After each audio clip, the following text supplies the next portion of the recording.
శ్రీనివాసరావు గారు, శ్రీనివాసరావు గారు. నేను మళ్ళీ కాల్ చేస్తాను. చెప్పండి డాక్టర్.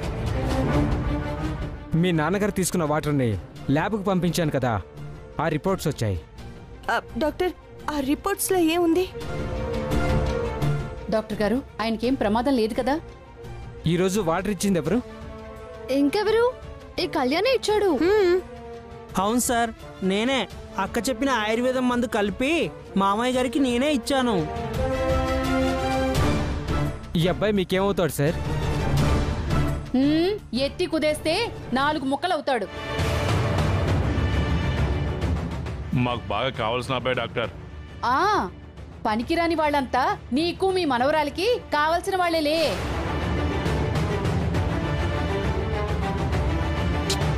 అమ్మా, డాక్టర్ గారు ఏదో చెప్పడానికి వస్తే మధ్యలో మీకు కూడా వెంటి. డాక్టర్ గారు మీరు చెప్పండి, రిపోర్ట్లో ఏముంది?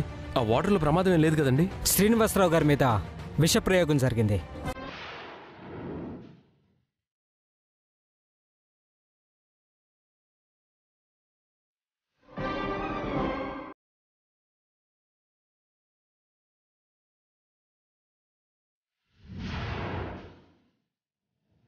విష ప్రయోగమా? ఏం కళ్యాణ్, వీళ్ళేమో నువ్వు కావాల్సిన వాడవని చెప్తున్నారు, మరి నువ్వేంటి శ్రీనివాసరావు గారిని చంపాలని చూస్తున్నావు?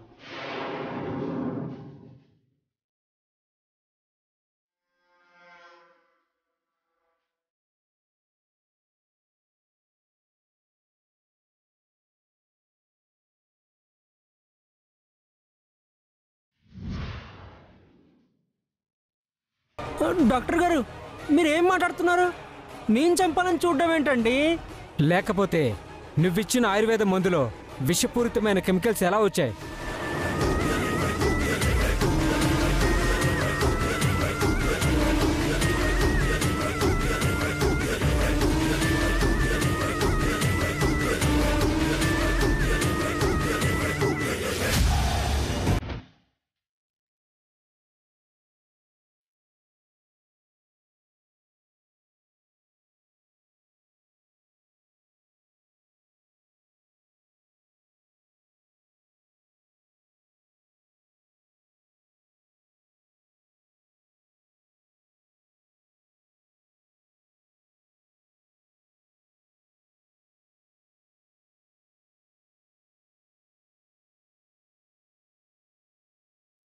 మాట్లాడమే.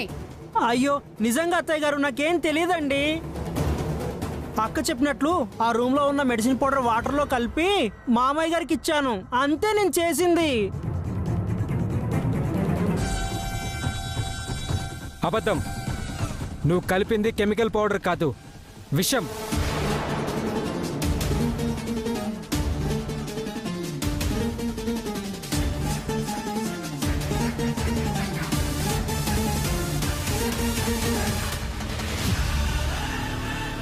అదే ఈ రిపోర్ట్స్లో తేలింది.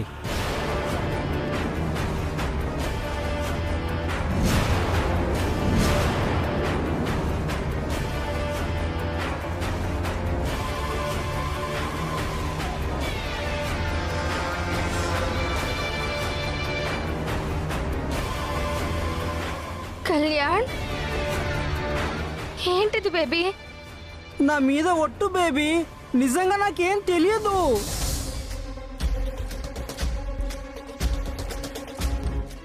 కళ్యాణ్, అంటే డాక్టర్ గారు అబద్ధం చెప్తున్నారంటావా? నిజం చెప్పు కళ్యాణ్. అయ్యో బావగారు, నిజంగా నేను చెప్పేది నిజం. అంటే మీరందరూ కూడా కళ్యాణి పనిచేశాడని నమ్ముతున్నారా? కళ్ళ ముందే సాక్ష్యాలు కనబడుతుంటే నమ్మకుండా ఎలా ఉంటారే? ఆయన మందులు కలిపి తీసుకురమ్మనంగానే పరిగెట్టుకుంటూ వెళ్ళావు కదా, ఆయన నీకేం ద్రోహం చేశారని ఆయన చంపాలని చూసావు? అయ్యో లేదండి, నేను నిజం చెప్తున్నాను. నీకు ఇంకా అర్థం కావడం లేదా అక్క? నాకు అర్థమైంది. బావగారికి ప్రాణం మీదకి తీసుకొచ్చి ఆయన్ని కాపాడి మనందరి దగ్గర మెప్పు పొందాలనే ఈ పని చేసుంటాడు.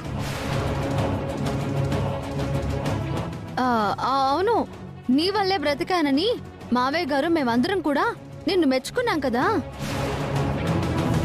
ఆ మంచితనాన్ని దృష్టిలో పెట్టుకుని శైలునిచ్చి పెళ్లి చేస్తారని ఇలాంటి పని చేసుంటాడు.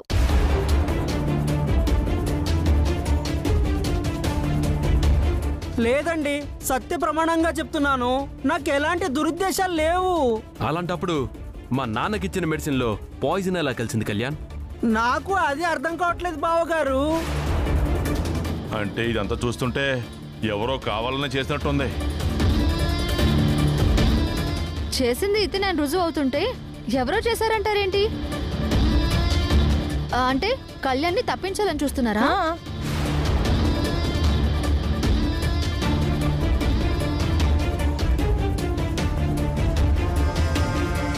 చెప్పు. అవును, ఆ జేబులో కాగితం ఏంటి?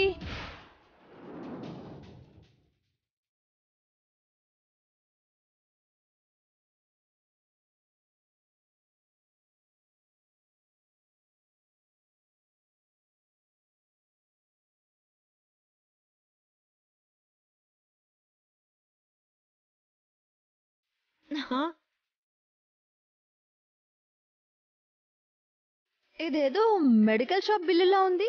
చూడండి డాక్టర్.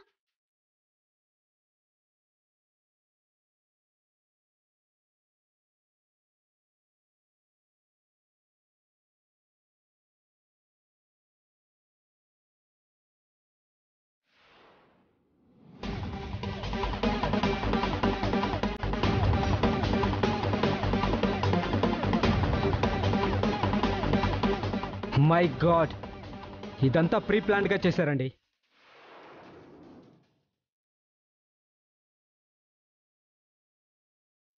మెడికల్ షాప్లో ఈ పాయిజన్ తీసుకొచ్చారు, అదే ఈ బిల్లు.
ఎంత గుండెలు తీసిన బంటూరా నువ్వు!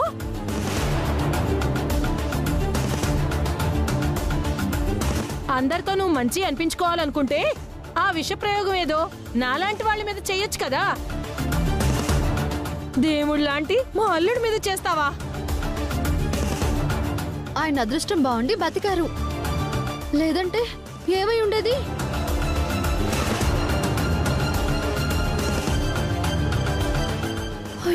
ఏముంది, మీ అత్త తాళిబొట్టు తెగి తెల్ల చీర మిగిలేది. అందరూ అనాథలమైపోయేవాళ్ళం. నా కూతుర్ని పెళ్లి చేసుకోవడం కోసం ఇవాళ బావగారి మీద విషప్రయోగం చేశాడు. మనం కాదు అంటే అందరికీ విషం పెట్టి చంపినా చంపుతాడు. నీలాంటోడు నా ఇంట్లో ఒక్క క్షణం కూడా ఉండటానికి వీల్లేదు. పో పో అవతలికి.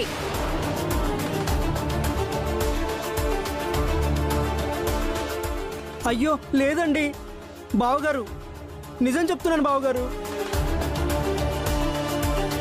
అక్క, నిజంగా నేను చెప్పేది వినండి అక్క. బావగారు, నిజంగా నేను ఏ తప్పు చేయలేదు. ఏంట్రా అక్కలేదు తొక్కలేదు, పద అక్క, చవాకి.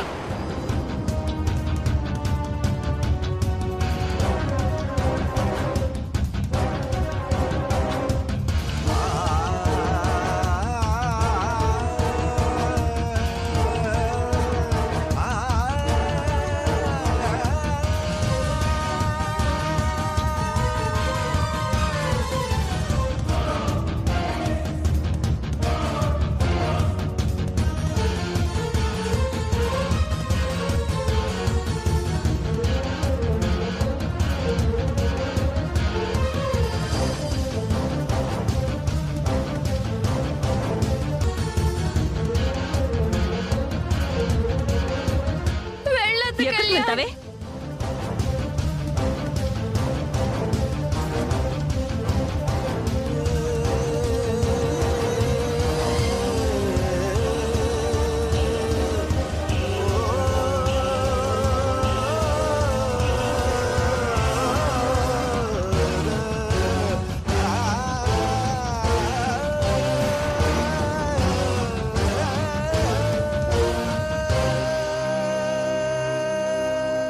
అమ్మా వదలమ్మా కళ్యాణ్.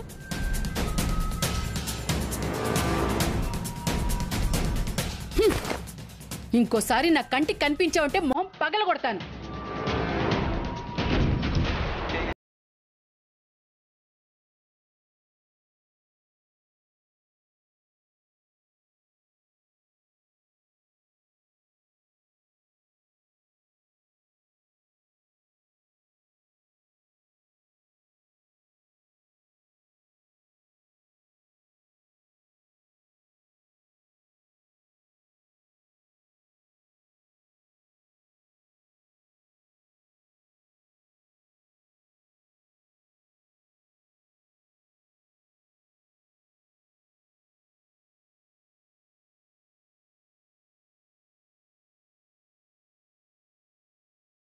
నువ్వైనా చెప్పొదినా, కళ్యాణ్ అలాంటి వాడు కాదు అని చెప్పొదినా.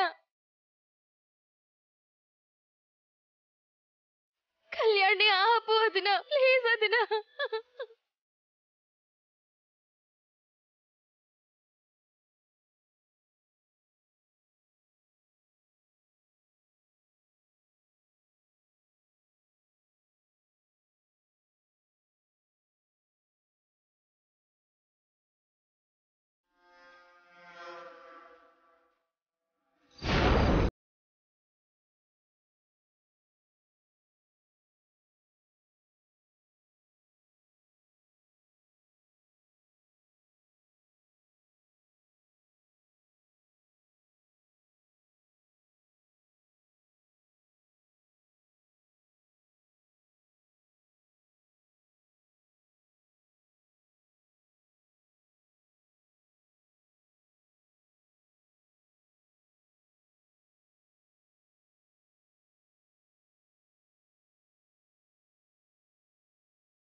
కళ్యాణ్ అక్క, తమ్ముడు, అక్క ఏంటిది?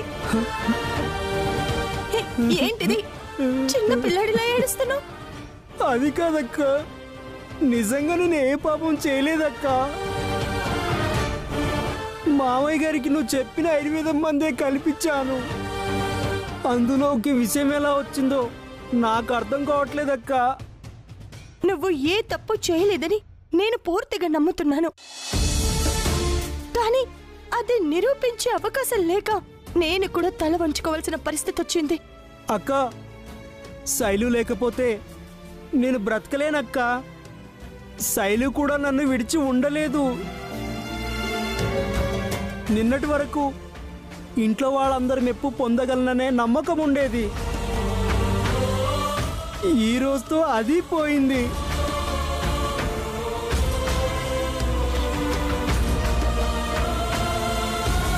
అందరి దృష్టిలో నేను ఒక అంతకుండా అయిపోయాను, చెడ్డవాణ్ణి అయిపోయాను.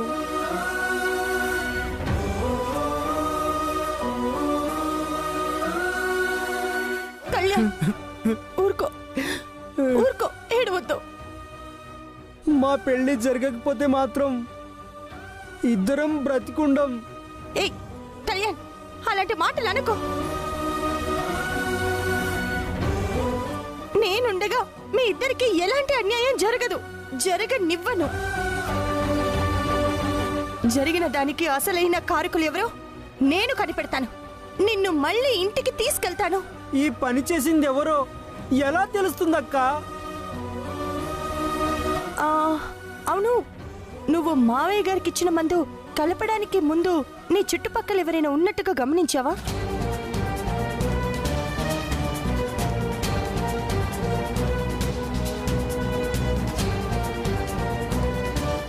లేదక్క. నువ్వు చెప్పినట్టే డ్రెస్సింగ్ టేబుల్ దగ్గర ఉన్న ఆయుర్వేదం మందు తీసుకొచ్చి కలపాలనుకున్నాను. ఇంతలో ఫోన్ వస్తే 2 నిమిషాలు పక్కకి వెళ్ళాను.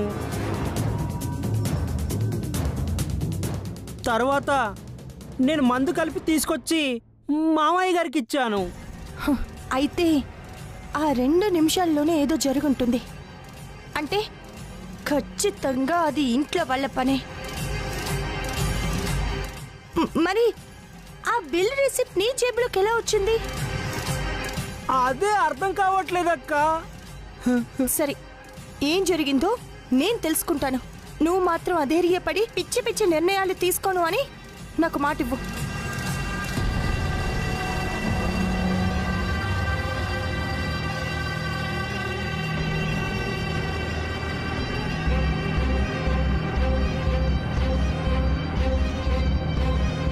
మాటివ్వు కళ్యాణ్.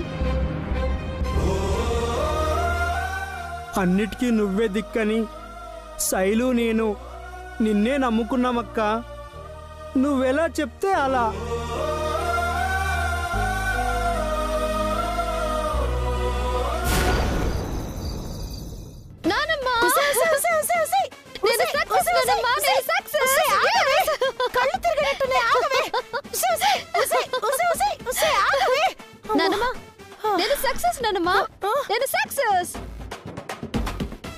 అనుకున్నది సాధించాను.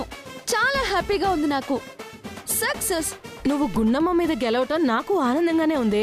నువ్వు అనుకున్నది సాధించటం కోసం మీ మామయ్య గారి ప్రాణాలను కూడా రిస్క్ లో పెట్టే వరకు వచ్చావు చూడు, అదే నాకు కొంచెం భయంగా ఉంది. రిస్క్ చేయకపోతే సక్సెస్ అవ్వలేం నానమ్మా. అవును, తేడా వస్తే పోయేది నీ ప్రాణాలు కాదు కదా. ఎంత రిస్క్ అయినా చేస్తావు. ఇప్పుడు చెప్పు నానమ్మా, శైలుకి కళ్యాణ్కి పెళ్లి జరుగుతుందంటావా? పెళ్ళా? ఇంకెక్కడ పెళ్ళి? మీ మామయ్య గారి ప్రాణాలు తీయబోయాడు అని చెప్పి అందరి ముందు బలిపశువుం చేశావు. అలాంటి వాడికి దేవుడు చెప్పినా బుద్ధున్నవాడు ఎవడైనా పిల్లనిచ్చి పెళ్లి చేస్తాడా?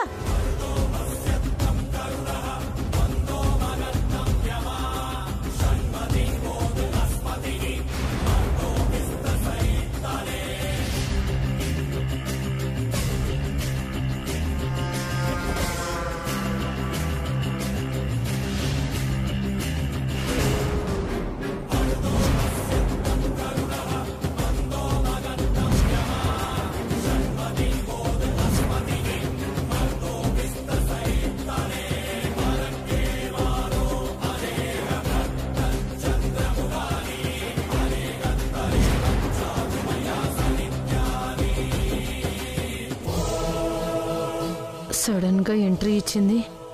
మనం మాట్లాడుకుంది కానీ వినేసిందంటావా? మన దగ్గరికి వస్తుంది, వినే ఉంటుంది. అడ్డంగా దొరికిపోయావే.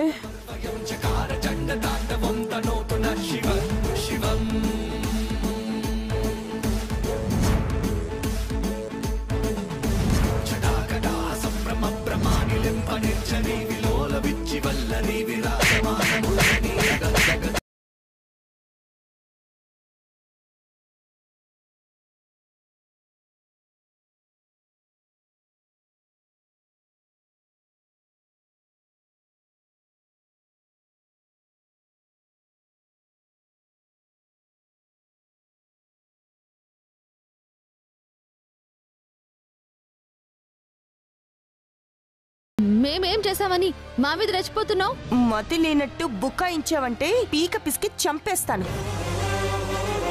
బయట షాప్ల నుంచి ఆ పాయిజన్ తెచ్చింది నువ్వే కదా?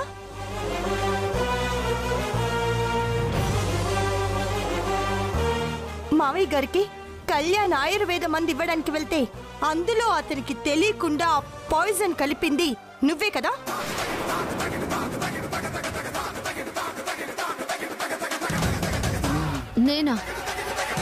నేనే చేశానని ఎలా అంటున్నావు?